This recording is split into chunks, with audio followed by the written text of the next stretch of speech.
Apocalypse 12. Oh, Une guerre dans le ciel. Michael et ses anges combattirent contre le dragon. Et le dragon et ses anges combattirent, mais ils ne furent pas les plus forts, et leur place ne fut plus trouvée dans le ciel. Et il fut précipité, le grand dragon, le serpent ancien, appelé le diable et Satan, celui qui égare toute la terre. Il fut précipité sur la terre, et ses anges furent précipités avec lui.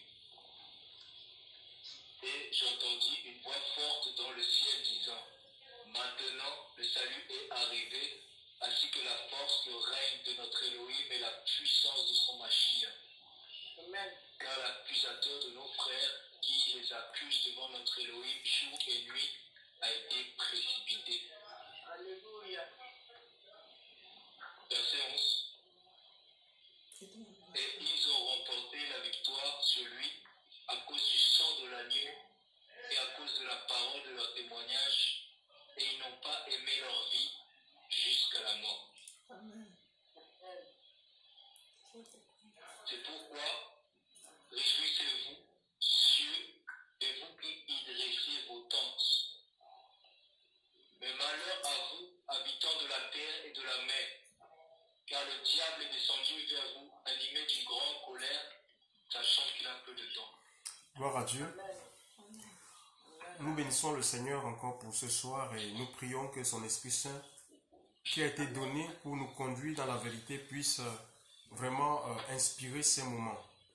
Donc, Apocalypse fait partie des livres écrits par Jean l'apôtre. Il y a deux Jean dans la Bible, à ne pas confondre. Il y a Jean le baptiseur, celui qui était le fils d'Élisabeth et Zacharie, donc qui a exercé son ministère dans au bord du Jourdain.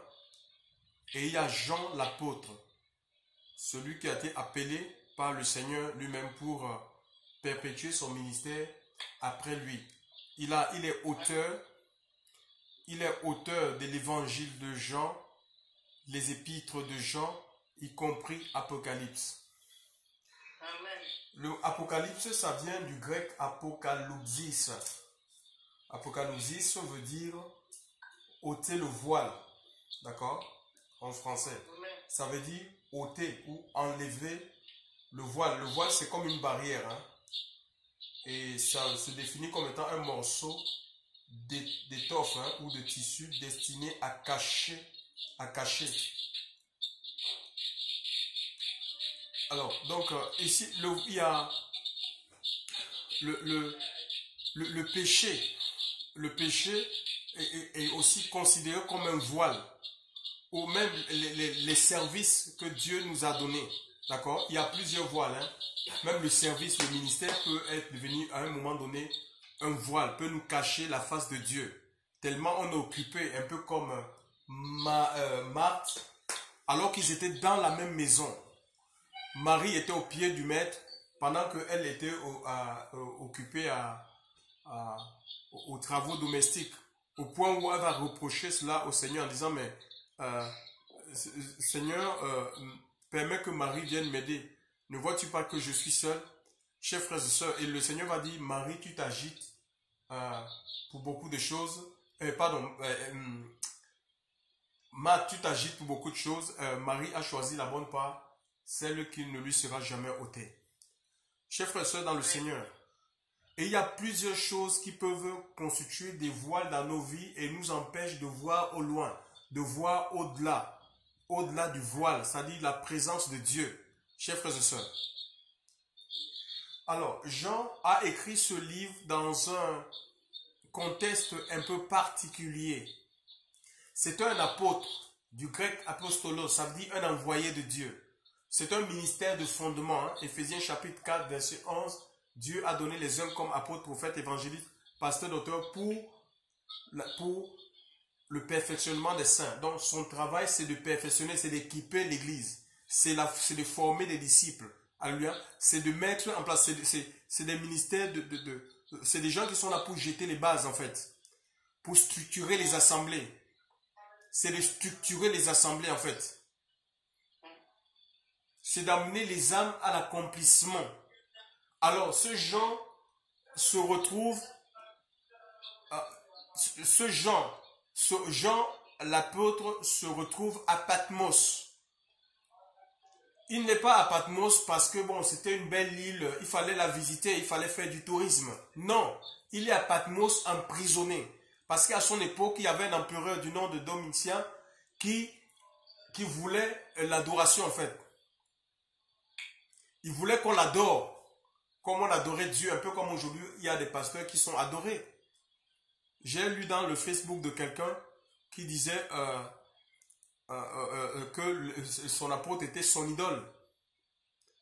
Dans le livre de Romains 1, il nous a dit que les hommes, ils ont adoré les créatures, ils adorent les créatures au lieu du Créateur.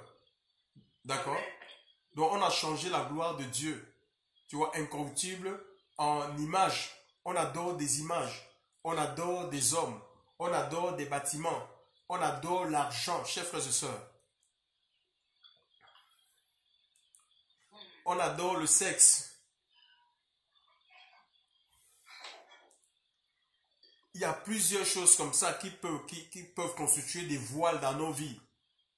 Quelle est cette chose et qui nous empêche de voir au-delà du voile, de rentrer dans le lieu, le kadoshim, ce que les Hébreux appellent le kadoshim, c'est-à-dire le lieu très saint, là où il y avait la présence de Dieu. C'est là que le Seigneur veut chacun de nous. Il veut que nous quittions, vous savez, dans le temple qu'avait construit Salomon. Il y avait ce temple était en 3 dimensions en fait. Il y avait le parvis, là où on offrait avec cet hôtel-là, l'hôtel des égorgements, l'hôtel des reins, où on venait avec l'animal, l'animal était égorgé et on recevait le pardon de Dieu. Chers frères et sœurs. Mais ça ne s'arrêtait pas là. Le sacrificateur, il fallait qu'il rentre dans le lieu saint. C'est là où il y avait le service. Chaque sabbat, les sacrificateurs se retrouvaient dans cette deuxième partie du tabernacle pour manger le pain, la communion fraternelle. Et ça ne s'arrêtait pas. À la 3e partie, le souverain sacrificateur y rentrait parce qu'à l'époque, c'est la loi l'exigeait qu'un seul puisse rentrer dans cette partie-là, là où il y avait Dieu, pour recevoir ce qu'on appelle non seulement le pardon annuel, même les directives pour l'année. Il recevait les paroles du Seigneur et ces paroles-là, il allait les transmettre au peuple. Mais aujourd'hui, le voile est déchiré, chers frères et sœurs. Christ a donné sa vie. Jésus a donné sa vie sur le bois de la croix. Donc, ce chemin qui était fermé à cause du péché de l'homme, chers frères et sœurs, Jésus est venu renverser il a déchiré ce voile, ce mur-là de séparation qui nous séparait avec Dieu. Le voile du haut en bas. La possibilité est donnée à chaque croyant, chaque enfant de Dieu. Tous ceux qui croient dans le message de Christ, le Seigneur les appelle, il les veut au-delà du voile. C'est-à-dire dans sa présence. Dans sa présence, le Seigneur nous veut. Et Jean, c'est un aspect de sa vie. Je me dis parce que, écoutez, il n'y a rien qui peut se faire sans l'accord de Dieu. Peut-être que cet apôtre-là, à un moment donné de sa vie, il est rentré dans une forme de routine, de suffisance et de dire, ben, je suis apôtre, j'ai des âmes, il y a une foule qui me suit et tout ça. Donc mon compte YouTube a, je ne sais pas moi, 42 150 000 abonnés, ou quand je fais des séminaires, il y a 400, 500, 1000 personnes qui viennent, qui assistent à mon séminaire. Chers frères, c'est des choses à un moment donné qui peuvent nous faire asseoir, on peut penser que c'est un acquis. On s'assoit, au lieu de développer la communion avec le Seigneur, ben, on s'assoit sur les acquis, sur ce qu'on est en train de voir. Sur ce qu'on est en train de vivre en fait. On s'assoit dans une espèce de routine. Et qu'est-ce qui va se passer? Il y aura cette persécution-là. Il va se retrouver à Patmos dans les chaînes privées des assemblées qu'il avait bâties. Dans les chaînes, on ne peut pas imposer les mains aux malades. il ne pouvait plus rendre ministère dans les chaînes. Et souvent, en temps de malheur, en temps de crise, on est obligé, c'est comme un réflexe, on est obligé de crier à Dieu. C'est un peu comme aujourd'hui, le coronavirus, je vous assure, c'est une forme de persécution que le Seigneur permet pour nous ramener à l'essentiel, chers frères et sœurs. Combien de personnes, chers frères et sœurs, sont enchaînées, empêchées de vivre la gloire de Dieu à cause de quoi? À cause des structures, parce qu'on est attaché à des choses, matérielles, on est attaché aux hommes, on pense que on ne peut pas vivre sa foi en dehors des bâtiments, on a besoin à tout prix d'un coach spirituel. Chers frères et sœurs, on a besoin de la parole du pasteur. Nous avons l'Esprit de Dieu et l'Esprit de Dieu veut parler à chacun de nous, chers frères et sœurs. Je vous dis, tout ce que Dieu fait est bon. Au sortir de ce confinement, je vous assure, il y aura des témoignages des gens qui vont témoigner que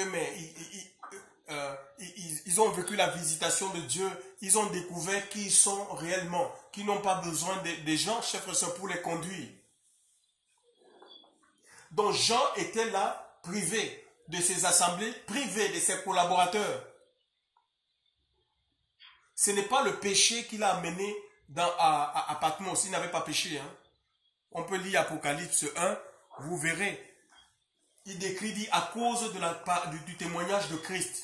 Il n'est pas là comme un peu aujourd'hui. Il y a des pasteurs qui sont parfois traînés dans les tribunaux, pas à cause des viols ou des scandales sexuels. Ça peut être les détournements de fonds. Non, chers frères et sœurs. Le témoignage de Christ à cause de la vérité. Parce qu'il avait pris position pour la vérité. Alors, et là, cet homme est ravi en esprit en fait. Il sera ravi, Dieu va le sortir de son corps. Et il va vivre, il va voir des choses, les choses passées, présentes, à venir. Il va voir le festin des noces de l'agneau. Il va décrire le jugement à venir. Alléluia. Et pourtant, nous sommes à l'encens. Nous sommes à l'encens. Il va voir le retour du Seigneur, chers frères et sœurs. Il va voir ces choses. Il va voir même le passé. Parce que cette guerre-là, la guerre dont nous décrit ce livre, c'est une guerre qui a eu lieu bien avant que Jean ne soit mis au monde par ses parents. Bien avant que Jean ne soit appelé par le Seigneur au ministère apostolique.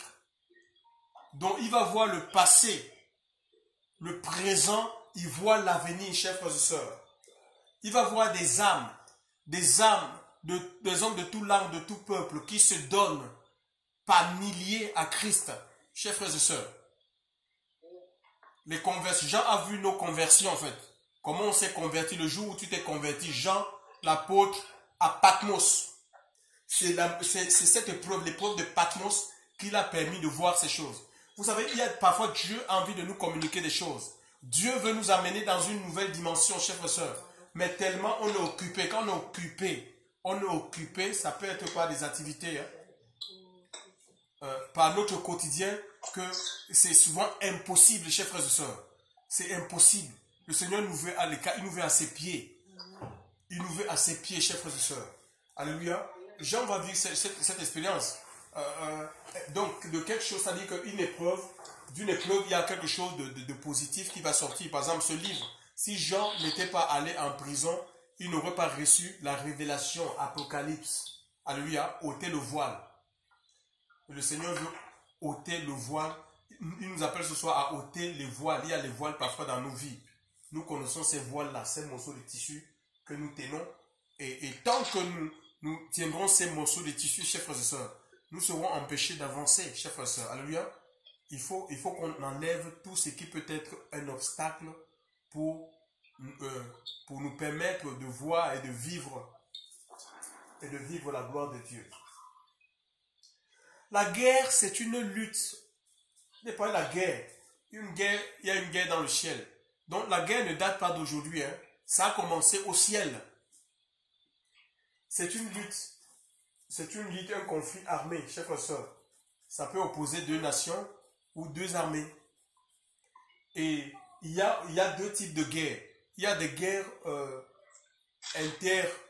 il y a ce qu'on appelle la guerre civile. C'est une guerre qui oppose les habitants d'un même pays. D'accord? Ou des guerres entre des pays en fait. Les guerres qui peuvent opposer, il y a une guerre qui peut opposer deux nations, c'est-à-dire que l'ennemi est de l'extérieur. Et de toutes les guerres qui peuvent être menées, la pire, c'est la guerre civile en fait. D'accord? Celle qui peut opposer un peuple. Imagine un peu la France se déchire, se fracture, c'est grave. Aujourd'hui, pourquoi les églises sont dans un état sont-elles vaincues? C'est à cause tout simplement des divisions. Satan, il fait quoi? Il crée des divisions au milieu des enfants de Dieu pour pouvoir nous maintenir dans l'échec. D'accord? Parce que si on est désunis, chers frères et sœurs, si on n'est pas unis, Dieu ne peut pas, le Seigneur, enfin, Dieu est empêché d'agir. Il dit là où deux ou trois s'assemblent, s'assembler c'est s'accorder en fait. C'est pas le fait d'être seulement on se retrouve comme ça. On peut se retrouver sans s'accorder, ne pas avoir la même vision, ne pas avoir le même désir, ne pas avoir la même motivation.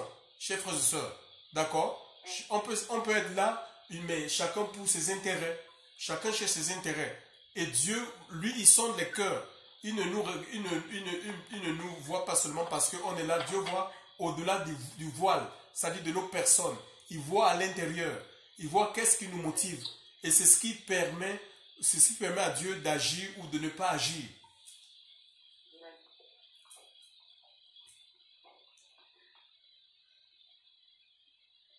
Et Jésus va dire qu'une maison qui fait face à des divisions internes, cette maison ne peut pas subsister en fait. Elle ne peut pas subsister face à l'ennemi.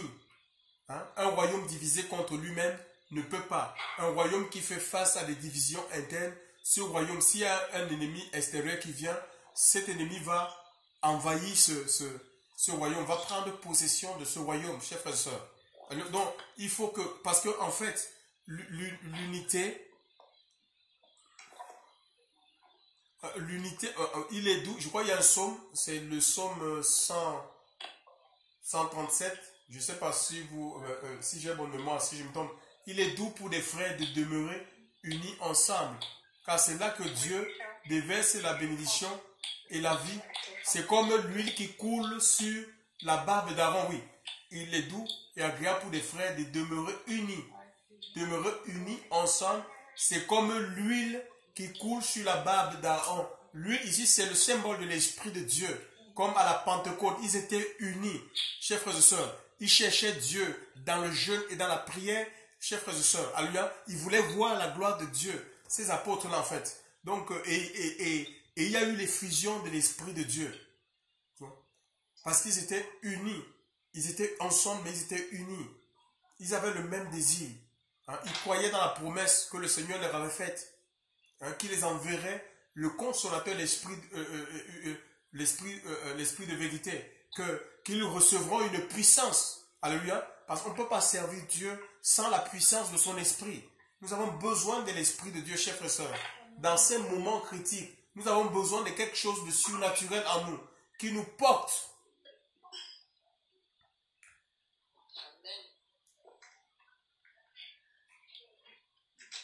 Donc, si nous sommes, parce que l'onction, en fait, donc c'est l'onction, l'huile qui coule sur la tête d'Aaron, hein, la tête du corps, c'est Christ, c'est l'onction. Et l'onction, d'après Ésaïe 10, verset 22 à 23, par là, il nous a dit que l'onction brise les jougs, en fait. C'est l'onction qui va briser les jougs, chers frères et sœurs. Les jougs de maladie, les jougs de possession, les jougs de malédiction. C'est l'onction du Saint-Esprit, alléluia, qui brise les jougs. Et nous sommes, chers frères et sœurs, sachez que le diable, qu'on le veuille ou pas, Satan a déclaré une guerre contre le peuple de Dieu, ceux qui gardent les commandements. Si on va plus loin dans ce passage, par exemple Apocalypse chapitre 12, le verset 17, je vais le lire. Hein. Il est dit ceci. Et le dragon fut irrité contre la femme, et il s'en alla faire la guerre contre le résidu de la sémence de la femme, ceux qui gardent les commandements de Dieu et qui ont le témoignage de Christ. Satan fait la guerre à tous ceux-là qui s'engagent, qui ont décidé d'obéir, de rester dans les voies de Dieu, de marcher dans la sainteté. Sache qu'il ne te laissera pas. Il rôde, nous dit l'Écriture, comme un lion rugissant. Il rôde. Tu te rends compte, c'est quelqu'un, ça veut dire que tu es épié, tu es surveillé dans tes faits et gestes. Satan te surveille. Il a des démons comme ça, des démons qu'il délègue pour te surveiller, pour épier ta vie. Si tu ouvres une porte, il va frapper en fait.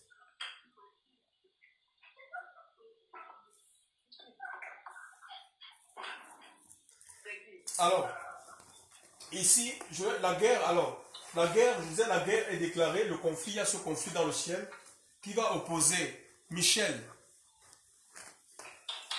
L'ange Michel, c'est un ange de combat, un ange guerrier, et Lucifer en fait.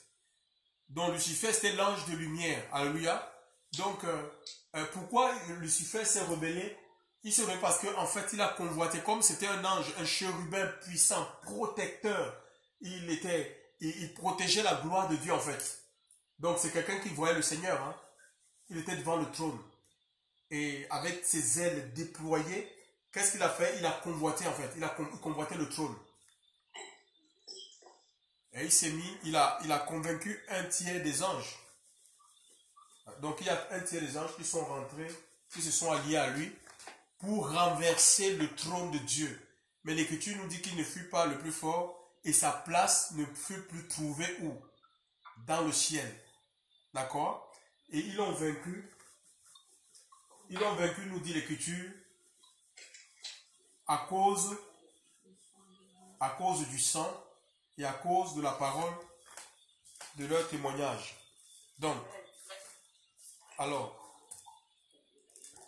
la victoire, chers frères et sœurs, la victoire, c'est dans le sang de Christ. Hein? C'est Jésus qui nous donne la victoire sur le diable, en fait.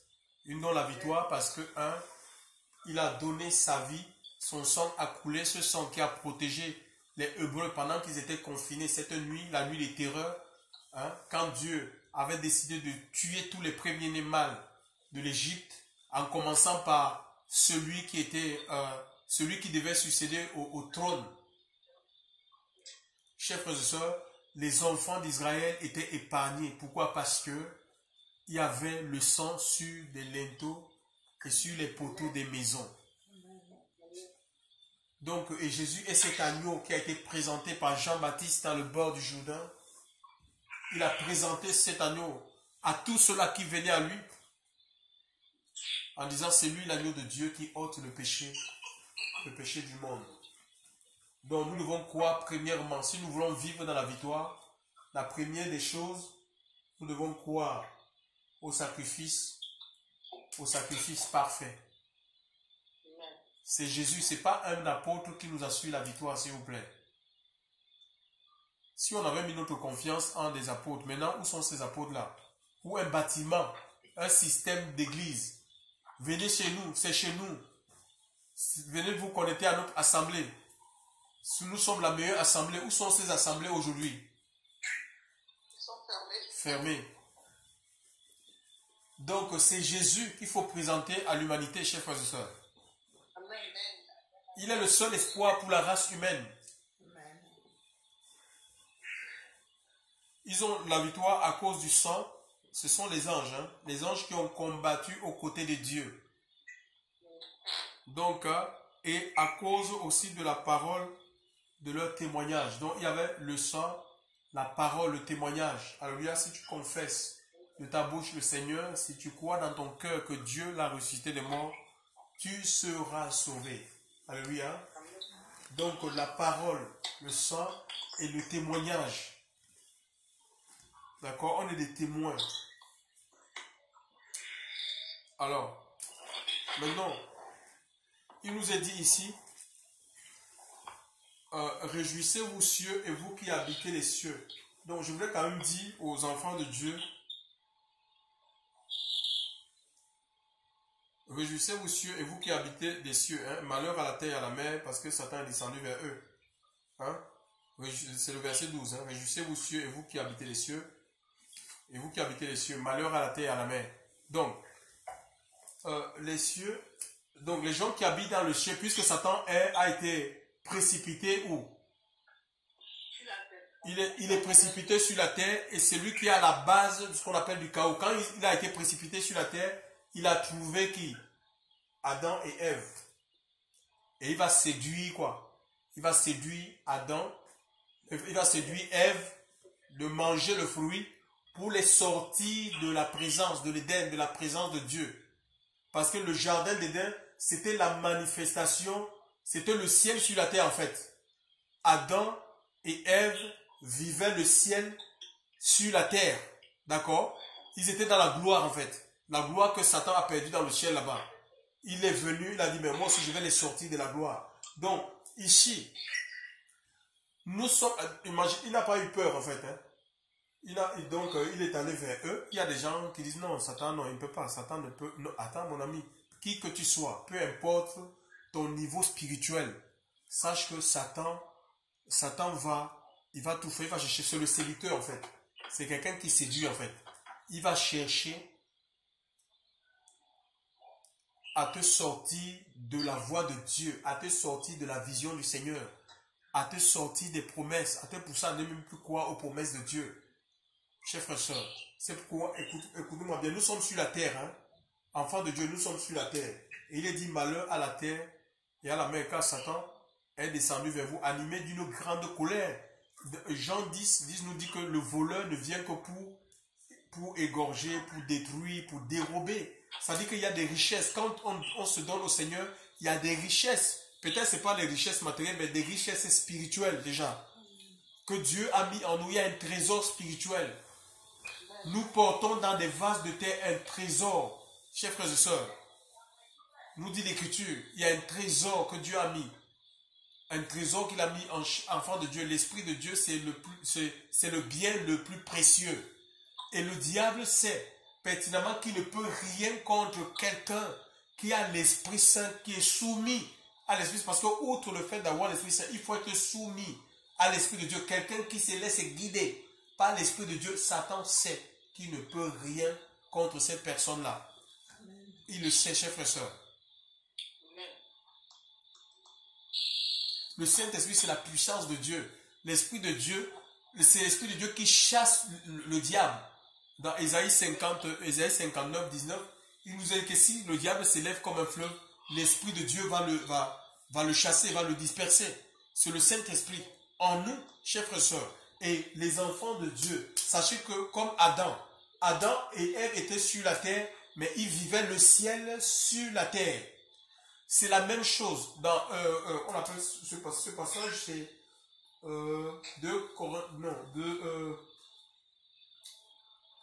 c'est le passage.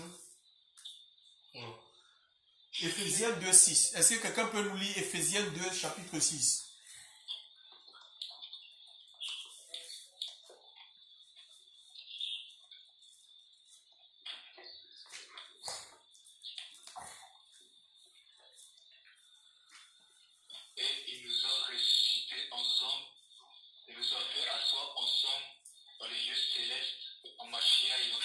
Donc il dit qu'il nous a ressuscités ensemble. Ça veut dire quand Jésus, alors que nous n'étions pas encore nés, d'accord? Nous n'étions pas encore conçus dans le ventre de notre maman. Nous n'étions pas encore venus à ce monde. Il dit qu'il nous a ressuscités ensemble. Donc ça veut dire que quand Christ ressuscitait, il sortait la tombe. Les liens de la mort n'ont pu le retenir, nous dit l'Écriture. Il n'est pas resté dans le froid de la tombe.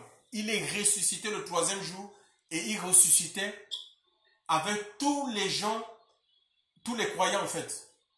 Les croyants en tout lieu et de tout temps, puisque le Seigneur est son règne, le règne du Christ n'a pas de fin. C'est un règne éternel. quand tu te donnes au Seigneur, là, ça veut dire que tu ressuscites, en fait. Il nous ramène à la vie, en fait. Ressusciter, c'est ramener à la vie. Nous étions morts dans nos offenses, morts dans nos péchés, chers frères et sœurs. Morts dans notre ignorance, morts dans la religion, morts dans les coutumes, les traditions d'hommes. Il nous ressuscite et il nous fait asseoir avec lui. Pourquoi? Parce qu'en fait, il nous greffe en lui.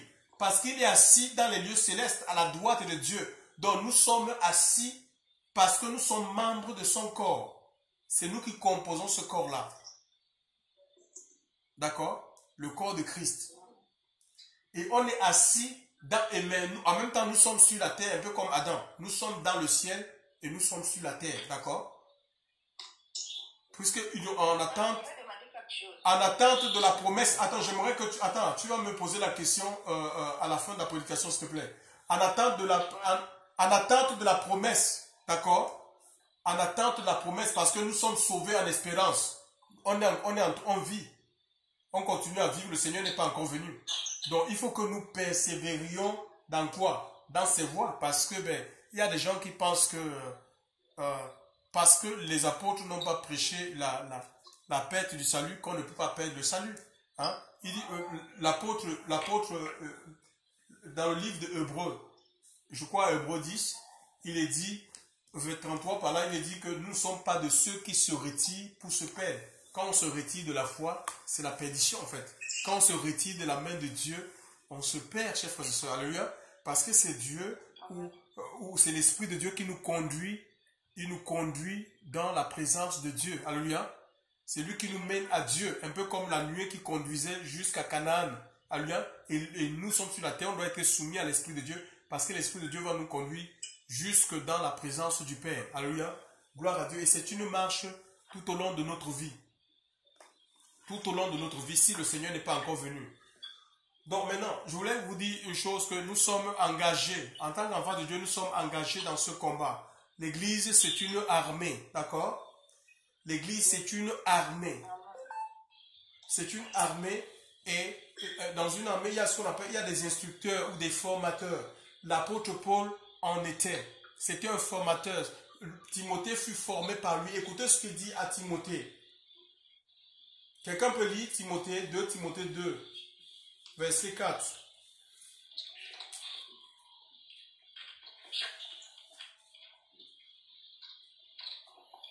Il n'est pas de soldat qui s'embarrasse des affaires de cette vie s'il veut plaire à celui qui l'a enrôlé pour la guerre. Donc ça veut dire que nous avons été enrôlés dans l'armée du Seigneur. Il est le commandant en chef. Assis sur un cheval blanc, il combat avec justice, nous dit l'Écriture. Donc c'est le commandant en chef. L'église, c'est une armée. Et il dit qu'il n'y ait pas de soldats. Mon ami, tu étais un soldat. Je ne sais pas comment tu te considères. Tu étais un soldat, tu es impliqué dans cette guerre-là. Donc la mission, je ne sais quelle obédience tu fréquentes. Tu dois comprendre que la mission des personnes, des conducteurs que Dieu t'a donné, c'est de te former. Hein? Les soldats, on les forme. Les soldats sont exercés. Ils ont ce qu'on appelle une formation. Ils sont exercés au maniement d'armes. Ils sont exercés au combat. Chers frères et sœurs, ils ont une certaine discipline. Et c'est tout le même s'il n'y a pas de guerre. Ils s'entraînent parce que la guerre, c'est déjà, ils sont disposés à aller au combat parce que ils peuvent être appelés à tout moment pour combattre, chers frères et sœurs.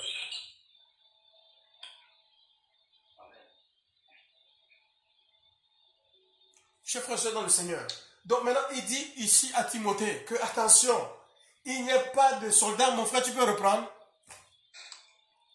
Il n'est pas de soldat qui s'embarrasse des affaires de cette vie s'il veut plaire à celui qui l'a enrôlé pour la guerre. Oui, le mot embarrassé, c'est empléco. Empléco. Donc, tu peux reprendre la lecture, mais en utilisant l'embarrassé, tu mets empléco. Empléco. Donc, il n'y a pas de soldat qui... Allô? Vas-y, il n'y a pas de soldat qui empléco? Oui, comme ça, oui. Il n'a pas de soldat qui empléco. Oui.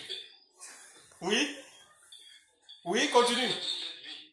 Oui, voilà. En fait, en pléco, c'est anglais, ça veut dire, c'est s'engager. C'est où? C'est s'empiéter en fait.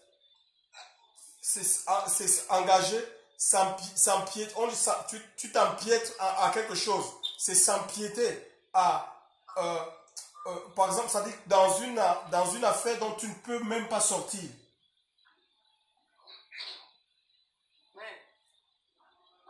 C'est s'empêtrer en fait. S'empêtrer. C'est s'empêtrer. Hein? Ça dit ça. C'est s'empêtrer. Ou tu t'engages pieds et jambes dans quelque chose qui te retient en fait. Qui te retient. Qui t'empêche d'aller au combat en fait. Tu vois un peu? C'est ça. C'est ça en pléco. En pléco, s'empêtrer en fait. Hein? S'empêtrer, s'engager pieds et jambes dans quelque chose qui te retient en fait, qui te retient. Hein? Qu'est-ce qui nous retient? Qu'est-ce qui nous empêche de suivre le Seigneur? C'est ça en pléco. Les gens qui s'engagent dans l'armée, d'abord, on les interdit de faire... c'est pas des civils en fait. Hein? Donc il s'interdit de faire, par exemple, d'ouvrir des entreprises. Ils doivent être disponibles à tout moment, chers frères et sœurs, pour répondre à l'appel, chers frères et sœurs. Et il y a aussi des risques. On les parle des risques. Ce n'est pas des gens qu'on va essayer de caresser au sens du poil. Non, Jésus a tout dit à ses disciples. D'accord? Il ne les a rien caché. Il ne les a pas tenus dans le suspense. Il les a tout dit. Il les a parlé des tribulations qu'ils auront dans le monde, mais qu'ils doivent prendre courage. Il les a rassurés en même temps. Parce que lui, il avait vaincu le monde. Et on parle du risque. Quand on s'engage dans l'armée, je ne sais pas s'il y a des hommes en tenue parmi vous, on parle parmi nous, on parle du risque d'être, le risque d'être tué, d'être amputé. On parle, donc il y a une préparation psychologique. Si on ne prépare pas l'Église aux épreuves, qui peut avoir des temps difficiles, mais quand les épreuves font faire face, nous allons déserter, chers frères et sœurs. Nous allons abandonner parce que c'est un aspect qu'on nous a caché.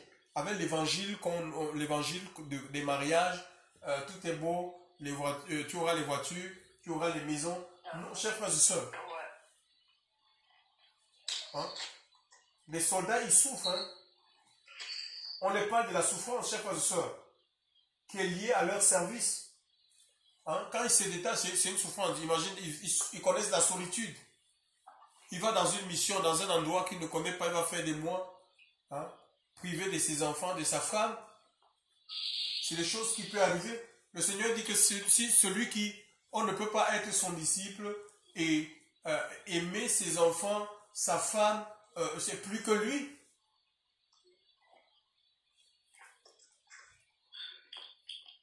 S'embarrasser des choses de cette vie. S'empêtrer dans les choses de cette vie, chers frères et sœurs. Et voilà comment coronavirus est venu mettre ce qu'on appelle un coup de frein en fait. Pour nous arrêter, pour nous stopper un peu.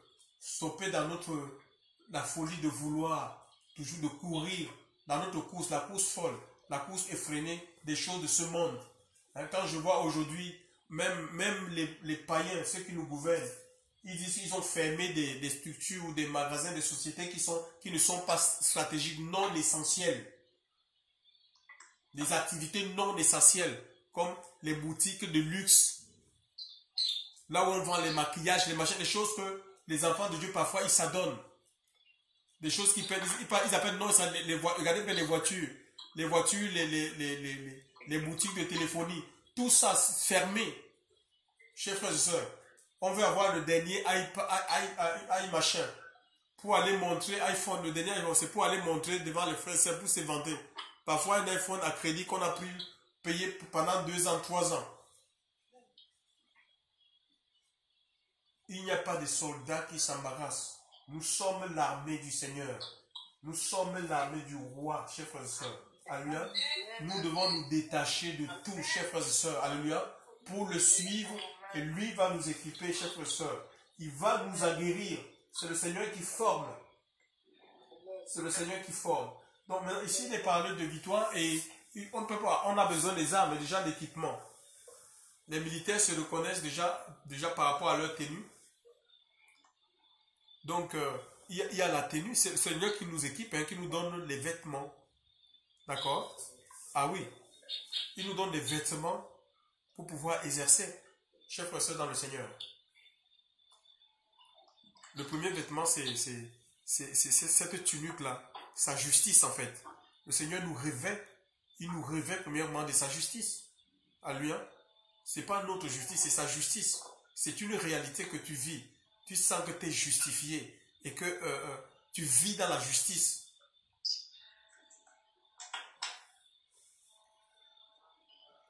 Donc je disais, il y a l'ennemi. Nous avons tous un ennemi commun. Hein. On n'est pas ennemis les uns les autres. Ça, il ne faudrait pas qu'on se trompe de combat. Le combat que nous avons à mener, ce n'est pas contre un frère, contre une sœur. Il faut qu'on enlève ça. Ton ennemi, ce n'est pas ton frère, ce n'est pas ta sœur. Personne ne peut t'empêcher de rentrer dans la bénédiction de Dieu si ce n'est toi-même. Je t'assure. Aucun apôtre, même on dit que ces apôtres-là, ils égarent les gens. Oui, mais les enfants de Dieu, quelle est leur attitude vis-à-vis de Dieu? Personne ne peut t'empêcher. D'accord? L'ennemi, on a tous un ennemi commun, c'est le diable en fait. C'est Satan. Dans le livre d'Éphésiens, Éphésiens 6, car nous avons tous les armes. Hein, ça nous dépeint un peu les armes avec lesquelles nous combattons. On peut ouvrir Éphésiens, s'il vous plaît.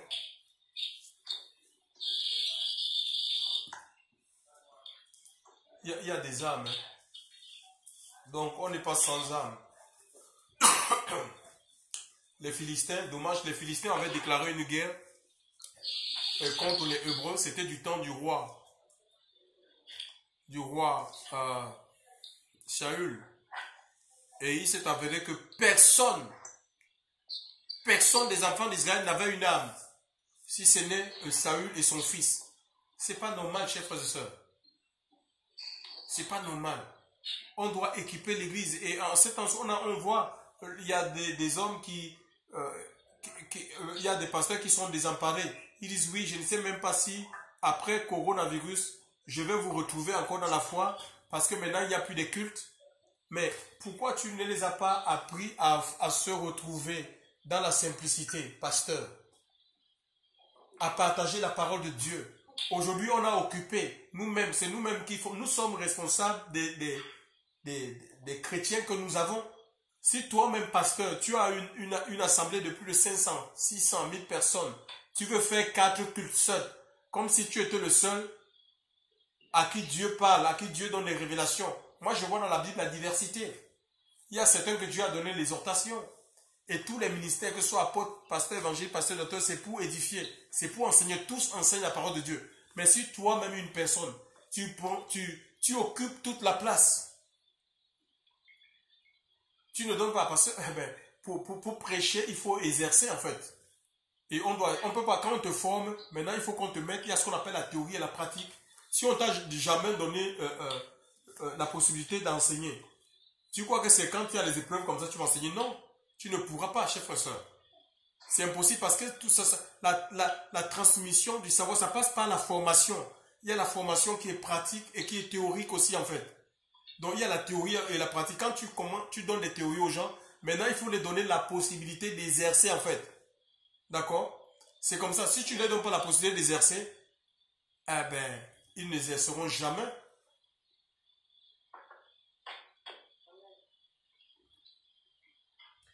Donc j'ai dit quoi, Éphésiens? Oui, à partir du verset 9, qu'est-ce qu'il dit?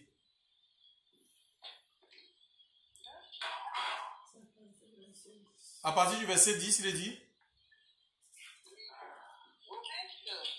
Mes frères, fortifiez-vous dans le Seigneur et dans la puissance de sa force. Donc ici, la force Où trouver la force, chers frères et sœurs? C'est pas, ça ne sert à rien d'aller découvrir. Il y a un séminaire là-bas, il y a un homme de Dieu. Là-bas, Allô?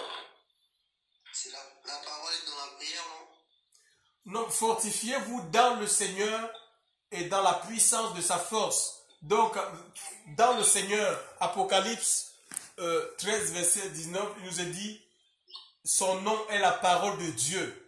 Fortifiez-vous dans le Seigneur, ça dit fortifiez-vous dans la parole de Dieu. Ça dit que nourrissez-vous de la parole de Dieu en lisant les Écritures, en obéissant à la parole de Dieu. C'est comme ça que vous prenez de la force. Ce sont les exercices spirituels. Hein? Lire les Écritures, chers frères et sœurs, est un exercice spirituel. Et l'apôtre Paul dit à Timothée que les exercices physiques et corporels sont utiles à peu de choses. Mais celles qui sont spirituelles sont utiles à tout parce qu'elles détiennent non seulement les promesses qui touchent les temps dans lesquels nous sommes, mais en même temps il y a la promesse, les promesses à venir, notamment la vie éternelle. Tu vois? Les exercices physiques c'est seulement pour le corps, hein, pour embellir son corps et tout ça quoi. Perdre du poids. Ça s'arrête là.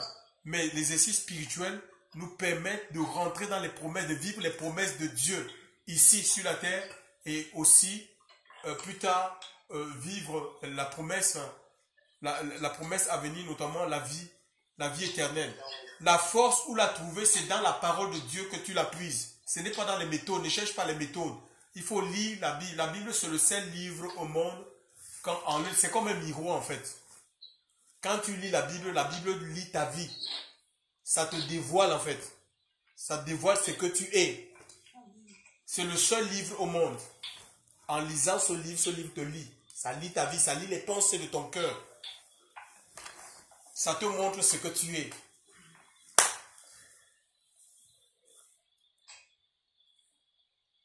Et c'est aussi appelé le miroir. Hein?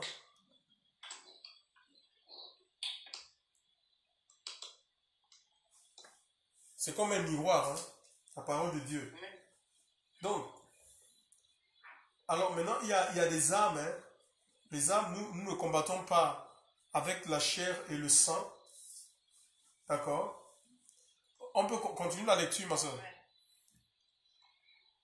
Revêtez-vous de toutes les armes de Dieu, afin de pouvoir résister aux embûches du diable. Oui. Car nous n'avons pas à lutter contre la chair et le sang, Oui. mais contre les principautés, contre les puissances, contre les seigneurs du monde des ténèbres de ce siècle. Ah, voilà, nous ne combattons pas avec la chair et le sang. On ne combat pas contre les institutions. D'accord? On ne combat pas contre les hommes. Nous combattons contre les puissances des ténèbres, les puissances démoniaques, chers frères et sœurs. Tout ce qui peut nous empêcher d'avancer, de progresser dans notre marche avec Dieu. Et la première arme, avant de citer celles qui sont mentionnées dans ce livre, l'apôtre Paul va dire quelque chose dans le livre de 2 Corinthiens. Et nous allons revenir sur Ephésiens 6. 2 Corinthiens 2, verset 11. Est-ce que quelqu'un peut lire?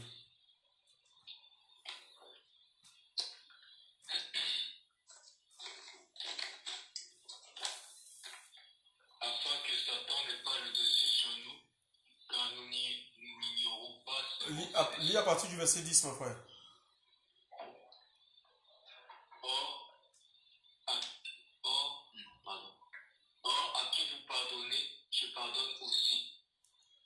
Et si j'ai pardonné quelque chose à quelqu'un, je l'ai fait à cause de vous, en présence du Mashiach, afin que Satan n'ait pas le dessus sur nous, car nous n'ignorons pas ses mauvais desseins. Donc voilà, ces plans en fait, on ignore, il y a le plan de Satan. Le plan de Satan, c'est de nous saper, c'est de nous déchoir de la grâce de Dieu, c'est de nous empêcher de rentrer dans les promesses du Seigneur, c'est d'empêcher que Dieu se serve de nous dans la puissance de son esprit. Ça, c'est le plan du diable, c'est de nous entraîner dans le péché. Et Paul dit, si j'ai pardonné, c'est à cause de vous en présence de Christ, afin de ne pas donner l'avantage. Ça veut dire que les enfants de Dieu qui sont là, qui entretiennent la rancœur, le non-pardon, chers frères et sœurs, la vengeance dans leur cœur, ils sont déjà vaincus. Ça veut dire qu'ils donnent l'avantage au diable en fait. il donne l'avantage à Satan. Donc, même si les gens, quel que soit ce que les gens t'ont fait, quelles que soient les humiliations que tu as pu connaître, même si toute l'assemblée a conspiré contre toi, tu dois pardonner, mon ami. C'est un choix. Parce qu'il en va de ta croissance spirituelle. Il en va de ton élévation. Tu dois pardonner. Pourquoi? Parce que le modèle que nous avons à suivre, c'est Jésus. Alléluia. Il a pardonné jusqu'à la croix. Jusqu'à la mort de la croix. Père, pardonne-les car ils ne savent pas ce qu'ils font. Et non seulement Christ dit, oui, mais c'était le Seigneur. Oui, mais c'est le Seigneur qui a pardonné. Je ne suis pas le Seigneur. Tu n'es pas le Seigneur. Étienne, le premier chrétien, le premier martyr de l'ère chrétienne, il n'était pas Jésus, mais il avait reçu Jésus comme tu as reçu Jésus. Il avait l'Esprit de Dieu comme tu as l'Esprit de Dieu. Mais il avait choisi de pardonner alors qu'on était en train de le lapider.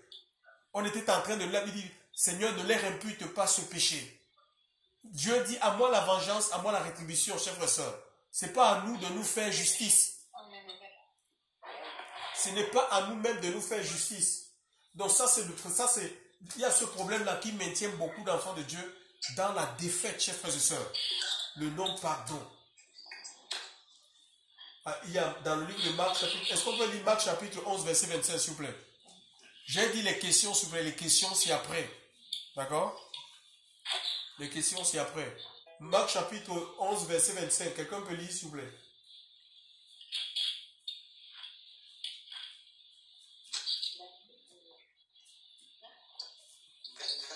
Verset 27.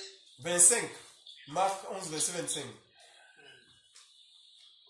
Et quand vous êtes debout pour vous faire des prières, si vous avez quelque chose contre quelqu'un, remettez-lui afin que votre Père qui est dans les cieux vous remette aussi vos fautes. Vous vous rendez compte? Ça dit que quand tu es en prière, ça dit que là, tu sais qu'il y a quelque chose contre quelqu'un. Donc avant même d'élever ta voix, avant même de prendre le téléphone pour appeler cette personne, il dit, tu dois dans ton cœur, au fond de ton cœur, tu dois rédimérer. Tu dois pardonner cette personne. Tu dois libérer cette personne dans ton cœur. Parce qu'en fait, les non-exaucements, la plupart parce qu'on prie et on ne voit pas les exaucements, les non-exaucements sont souvent dus au fait que nous ne voulons pas dans nos cœurs. Parce que Dieu voit, c'est pas parce que Dieu ne voit pas seulement parce qu'on prie, on lève voix, c'est ce qui alerte le Seigneur quand on vient dans sa présence, c'est la disposition de nos cœurs. C'est pas autre chose, mes amis. C'est pas autre chose. Et il est dit, regardez un peu dans Jacques chapitre 5, verset 16, il dit, priez les uns,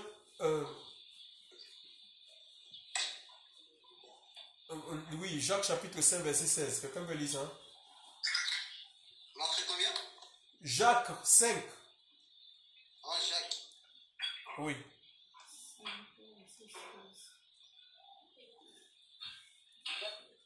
Jacques 5, verset 16. Qu'est-ce qu'il dit?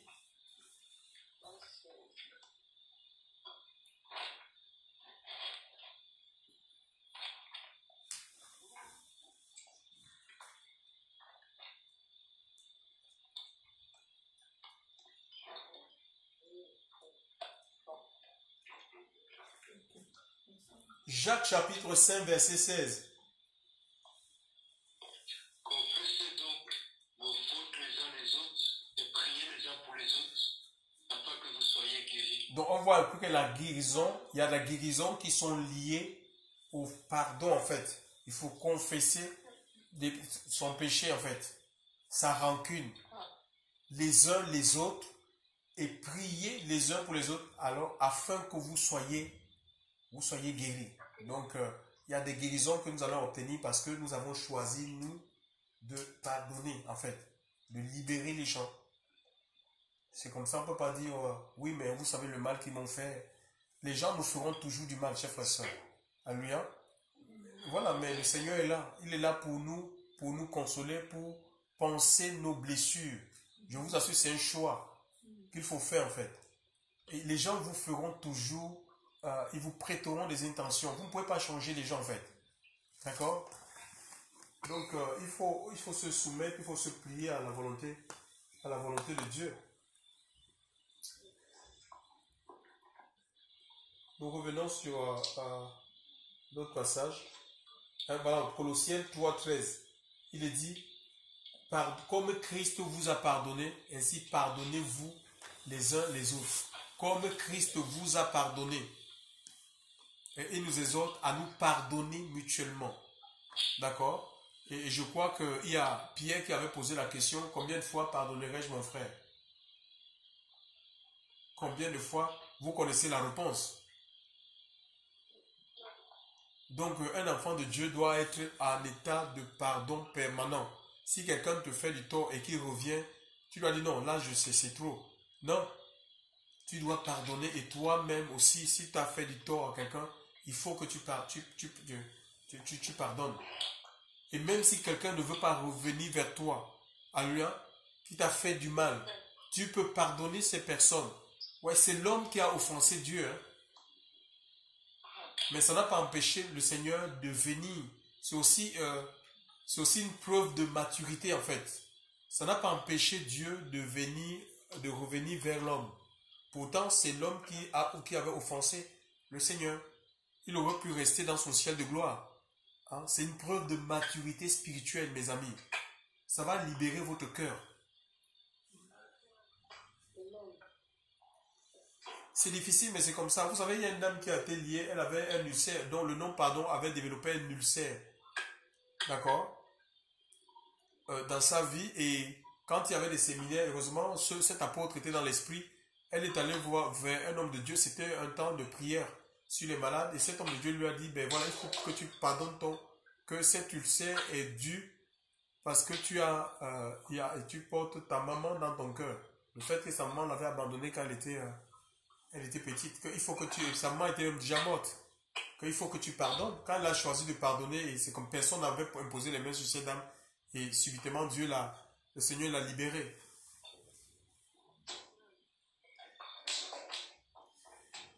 On retourne dans le livre d'Éphésiens.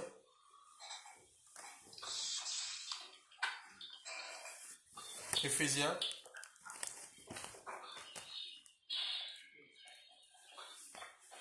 Éphésiens, le verset 12. 6.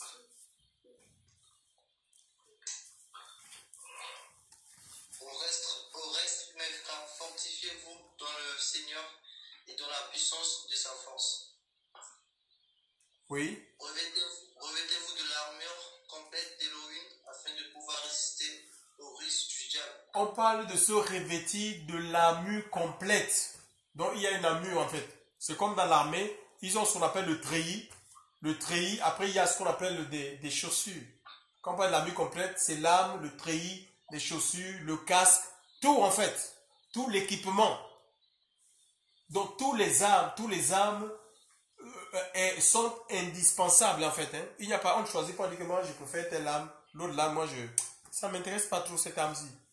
C'est trop lourd. Non, le fardeau du Seigneur est léger, nous dit l'Écriture. Son joug, il est doux. Alléluia. Parce qu'il nous porte par le Saint-Esprit. Il ne peut pas nous donner une responsabilité au-dessus de nos forces. C'est impossible. Quelque chose qui va nous écraser. Le christianisme, ça ne peut pas être un poids. Ça veut dire que c'est un christianisme religieux, c'est creux. Il n'y a pas l'esprit en fait. Parce que c'est l'esprit qui nous permet d'obéir au commandement. On parle de l'armure complète. Toute l'armure. Parce qu'imaginez un peu que vous allez dans une guerre, vous laissez le casque. Mais s'il y a une balle qui est tirée, cette balle va prendre ta tête, mon ami. Il y a le casque du salut. Tu dois mettre le casque. Tu dois mettre les chaussures. Hein, parce qu'il peut y avoir des épines. Tu ne vas pas marcher à pied dans des endroits qui sont rocailleux. Tu vas te blesser. C'est pour protéger tes pieds. Alléluia. Tu as besoin du bouclier de la foi. Hein, pour éteindre les dards, les traits enflammés de Satan. Hein, il va envoyer, c'est un combat. Satan a combattu. Hein. Satan a combattu. Satan n'a pas croisé les bras comme ça. En disant, bon, il y a des chrétiens comme ça, ils ne combattent, ils disent, de toute façon, Jésus a tout vaincu. Non. Jésus a vaincu et puis voilà, c'est bon. Non, chers frères et sœurs, C'est par les luttes et les combats que Israël est rentré en possession de ton héritage. C'est une guerre. Satan ne voudra pas que tu rentres dans ton établissement. Satan ne voudra pas, c'est un voleur. Il va voler, il va t'empêcher de rentrer dans les bénédictions, de vivre les bénédictions de Dieu, de vivre le ciel sur la terre. Il faut aller arracher les bénédictions du Seigneur. Et le Seigneur nous a donné des armes. Hein, le bouclier de la foi, casque du salut. Mon frère, tu peux citer ces armes?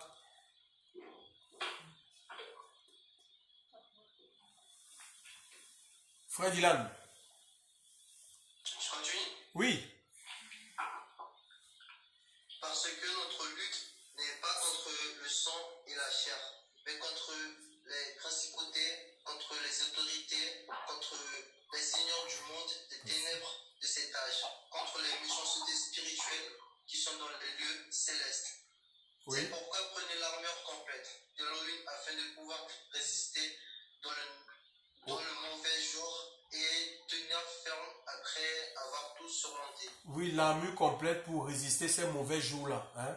Tu vois, le monde est en panique, le monde a peur, chers frères et sœurs. Oui, ce sont ces armes-là qui nous gardent, qui nous permettent de résister, de ne pas céder, chers frères et sœurs, à la panique, à la peur, chers frères et sœurs.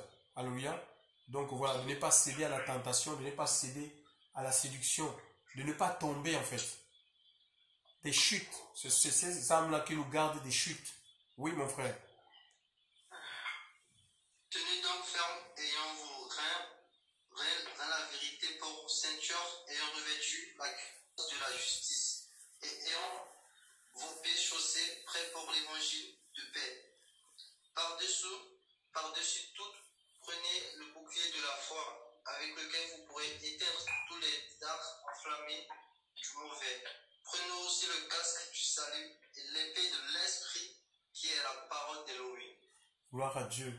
Donc voilà, la vérité pour ceinture. Hein. Donc on voit bien ce que c'est la ceinture. Pour nous les hommes, ben, ça maintient notre pantalon pour qu'on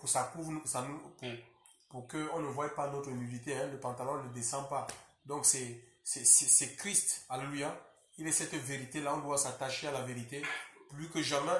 Chers frères et sœurs dans le Seigneur. Hein? La foi en Dieu, c'est la foi qui rend manifeste les promesses du Seigneur. Quelles que soient les circonstances, que rien ne t'amène à douter de la parole de Dieu. Les promesses de Dieu sont certaines. Et ce qui nous permet ce qui rend manifeste ces promesses dans notre vie, c'est la foi en Dieu dans sa parole. Elle vient de ce qu'on entend. Ce qu'on entend, nous dit l'Écriture, est la parole des lois. Donc, la cuirasse de la justice. Une justice qui est imputée. Alléluia. Donc, on se fait pas justice. On laisse la justice de Dieu gagner notre vie. C'est Dieu qui nous l'impute en fait. Hein, tout simplement parce qu'on a cru dans le sacrifice de sa croix. Donc,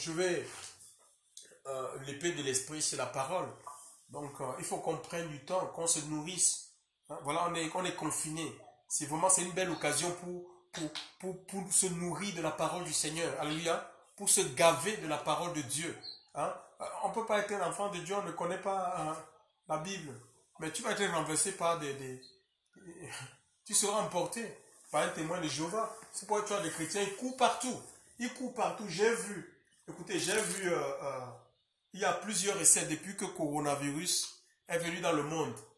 Il y a des révélations pas possibles. Il y a certains, on te dit, il y a une dame, on m'envoie une vidéo où une dame dit qu'il y a un enfant qui a une vision, il y a Dieu lui a apparu en disant que voilà le remède contre le coronavirus. Le remède c'est quoi? C'est-à-dire que ouvre ta Bible, tu vas trouver un petit cheveu dans un passage de l'Écriture et puis mets ce cheveu-là avec de l'eau et tu bois, c'est l'antidote contre le coronavirus. Il y en a une autre encore qui a sorti une autre révélation en disant, il y a eu plein de remèdes comme ça. L'autre qui a dit que oui, Dieu m'a dit que c'est l'ananas. L'autre m'a dit que Dieu m'a dit que c'est l'aloe vera. L'autre m'a dit que c'est le ndolé. J'ai dit qu'il y en a plein de recettes. Plein de recettes. On va suivre qui? Chers frères et sœurs, la Bible dit que celui qui demeure sous l'abri du Très-Haut repose à l'ombre du Tout-Puissant. Je crois en révélation. Mais si ce sont des révélations qui nous sortent de la parole de Dieu, elles sont à rejeter, elles sont à proscrire, chers frères et sœurs. Vous voyez, il y a beaucoup de séducteurs qui sont dans le monde. Il y a l'esprit, par exemple, les démons là, qui ont été précipités sur la terre. C'est des démons, et les démons, ils peuvent apparaître aux gens. Ils peuvent donner aux gens des messages, en fait. Vous comprenez? Que faites comme ça, et les gens, Satan se déguise en ange de lumière, c'est écrit, hein. C'est quoi 2 Corinthiens? C'est 2 Corinthiens chapitre... 2 Corinthiens chapitre... C'est 2 Corinthiens 3, 13. Le diable se déguise en ange de lumière, hein. Voilà.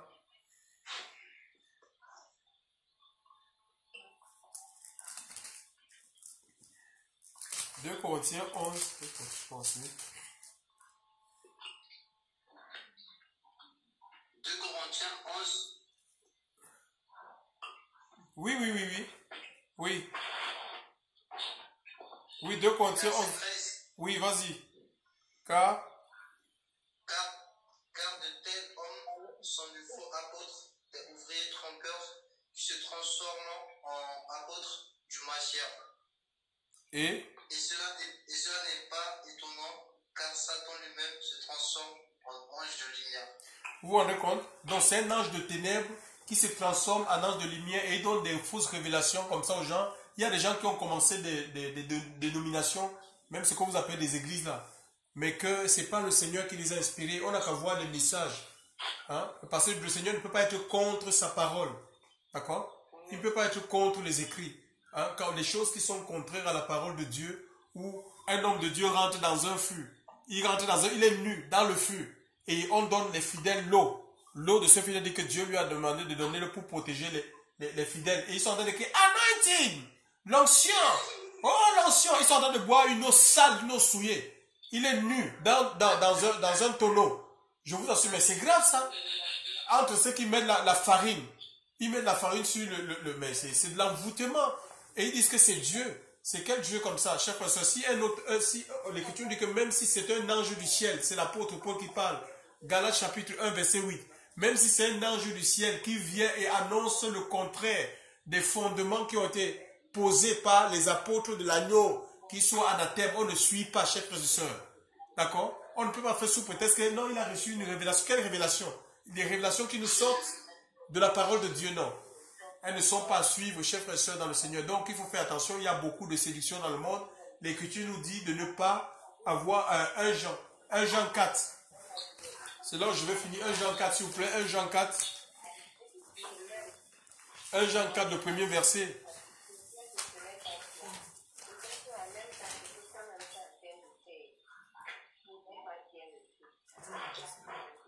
Quand donc le Seigneur sut que les pharisiens avaient entendu... Non, 1 Jean 4. 1 Jean 4. 1 Jean, l'épître.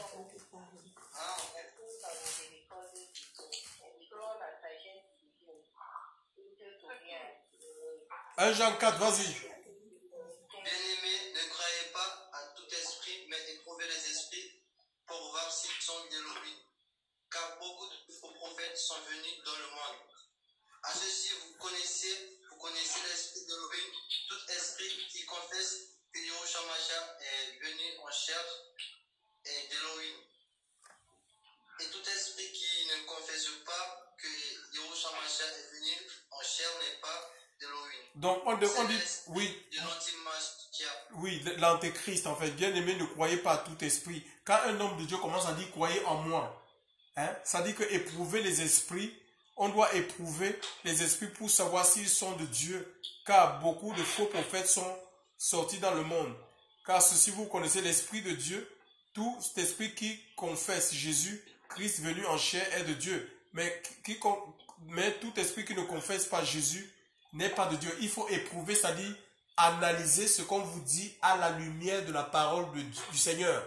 Donc, quand Jésus dit celui qui croit en moi a la vie éternelle, un homme de Dieu te dit que si tu dois croire en lui, mais ça veut dire que ce n'est pas l'esprit de Dieu qui anime cet homme, parce que c'est contraire, c'est un antéchrist. Tu vois, et les gens, ils suivent comme ça en fait. Ils suivent et ils sont liés. Parce que quand vous vous adonnez à ces faux hommes de Dieu, le démon qui lie cet homme de Dieu là, il va finir, il va te lier en fait. Il va te lier, c'est toi-même qui t'ouvre. Parce que donc, il ne faut pas suivre des fausses révélations qui ne viennent pas de la parole de Dieu. si vous pouvez dire que non, c'est un homme de Dieu, c'est un homme puissant. Non, chers frères et sœurs dans le Seigneur, du moment où on tombe dans des pratiques qui sont bizarres, que les apôtres n'ont pas fait, on n'a pas à suivre cela, chers frères et sœurs dans le Seigneur. Donc que le Seigneur nous garde. Satan est sur la terre et ces démons-là, ils opèrent. Hein. Ils opèrent, mais à nous de rester sous nos gardes, veillant et priant, chers frères et sœurs, veillant et priant dans la simplicité, prudent comme des serpents, alléluia. Oui, prudent comme des serpents, parce qu'on est au milieu des loups, alléluia. En même temps, doux comme des colombes. Mais entre les mains de Dieu, personne ne peut nous ravir. Personne ne peut nous ravir de la main du Seigneur, alléluia. Ben, c'est sauf seulement si on se détache de sa main, c'est-à-dire de sa volonté. C'est là où on devient vulnérable. On va prier le Seigneur ce soir que continue à nous revêtir de son esprit, qui nous revêt de sa puissance, que toute activité de l'ennemi dans nos vies soit cachée. S'il y a des blocages que le diable a mis, chers frères et sœurs, dans les vies des uns et des autres, dans les familles, pour nous empêcher, pour nous amener à tourner en rond. Hein? Le Seigneur ne veut pas que nous tournions en rond, que nous menions une vie de routine, chers frères et sœurs. Donc il veut que nous avancions, que nous prospérions. Avec lui, c'est de gloire en gloire, de transformation en transformation, de libération en libération, de connaissance. Il y a un océan de connaissance, mes amis, avec Dieu. Et plus Dieu gagne ta vie, plus tu vas rentrer dans le repos. Je t'assure, dans l'effacement. Tu n'auras même pas besoin de chercher à être un grand ministère qui, comme ça, ne te dira plus rien. Tu vas travailler dans l'anonymat. Tu sais qui tu es. D'accord? Dieu va envoyer des gens. Il va leur donner ton numéro de téléphone. Il va leur donner ton adresse. Ils vont t'appeler pour recevoir la parole de Dieu, pour recevoir la délivrance. Chers frères et sœurs, parce que tu es un instrument entre les mains du Seigneur. Il y a plusieurs exemples comme ça dans la Bible. Nous avons les Ananias, hein, que le Seigneur va se révéler. Pourtant, c'était un disciple. Ce n'était pas un ministère avec des grands noms.